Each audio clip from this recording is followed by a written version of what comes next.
We all dream of that one video going viral, right? But here's the catch. Your amazing content won't matter if your title and thumbnail aren't click-worthy. Most of us make the mistake of leaving them as an afterthought, but not anymore. Your title and thumbnail are the gatekeepers of your video. Think of them as the first impression on a blind date. Spend time crafting a compelling duo that makes your audience say, "I have to see this." Remember, your first 20 seconds are gold. Start by ensuring your first sentence aligns with your title and your initial shot mirrors your thumbnail. Mr. Beast has solved YouTube retention. This continuity builds trust and keeps viewers hooked. Don't introduce yourself to the audience. Don't say your name and what you do because they can already see it in the name of the channel and in the video.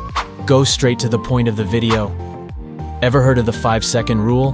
No, not the one about dropping food on the floor. The first 5 seconds of your video are crucial. You can increase your audience retention by as much as 50% if you keep the audience for the first 5 seconds. In order to make the first 5 seconds of the video as interesting as possible, you can add subtitles and sound effects to help keep the audience engaged. Now let's dive deeper. After those initial seconds, create curiosity gaps. Provide context, explaining why your content matters. And here's the secret sauce. Leverage input bias. Showcase the effort, time, and passion you poured into your video. Viewers value what you value. Now comes the fun part, constructing your intro visually. Remember, actions speak louder than words. Show, don't just tell. Use captivating visuals, change angles, and maintain a brisk pace. Your intro should be engaging even on mute. Oh, and here's a friendly reminder. Embrace the process. YouTube is a roller coaster, and sometimes even your best content might not skyrocket immediately. But here's the truth.